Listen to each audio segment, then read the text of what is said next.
ചില സമയത്ത് നമ്മൾ കളിക്കേ വേണ്ട, 2 സ്കില്ലിട്ടാൽ നമ്മൾ സ്റ്റാർ പ്ലെയറാണ്.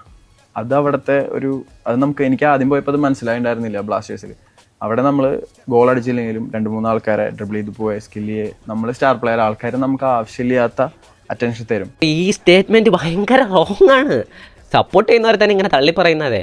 സോ ബ്രോ ഇപ്പോൾ ബ്രോ ഒരു നല്ല ഫുട്ബോൾ കളിക്കാരനാണ്.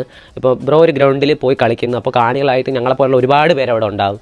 അപ്പോൾ ബ്രോ 3-4 ദിവസം കൊണ്ട് പ്രകടനം മോശമാണെങ്കിൽ കുറേ ദിവസം ഗോൾ അടിച്ചിട്ടില്ല എന്ന് പറഞ്ഞ് ഞങ്ങൾ ഗ്രൗണ്ടിൽ കിടന്ന് ബ്രോനെതിരെ കൂകി വിളിച്ച് നിനക്ക് കളി അറിഞ്ഞൂടെ, നിർത്തിപ്പോടാ, കഴിവില്ലാത്തവനെ എന്നൊക്കെ പറഞ്ഞു കഴിഞ്ഞാൽ ഒരു കളിക്കാരനെക്കൊണ്ടും അത് സഹിച്ച് ആ ഗ്രൗണ്ടിൽ നിൽക്കാൻ പറ്റില്ല.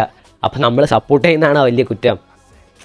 ഗൈസ്, നിങ്ങൾ മലയാളി ആയതുകൊണ്ടാണ് ഇപ്പം നമ്മൾ നിങ്ങളെ സപ്പോർട്ട് ചെയ്യുന്നത്. നമ്മൾ നിങ്ങൾ ഗോളടിക്കുന്നതിനുപരി ഇപ്പോൾ 4 സ്കില്ല് കാണിച്ച് ഗോളിലോട്ട് വഴി വെച്ചു കൊടുത്താൽ പോലും ഞങ്ങൾ സപ്പോർട്ട് ചെയ്യും. കാര്യം ഞങ്ങളെ സംബന്ധിച്ചിടത്തോളം നിങ്ങൾ മലയാളിയാണ്, പിന്നെ ഞങ്ങളുടെ കേരളത്തിലുള്ള ക്ലബിന് വേണ്ടി കളിക്കുന്ന ആളാണ്. അപ്പം പിന്നെ bro, what A wrong statement.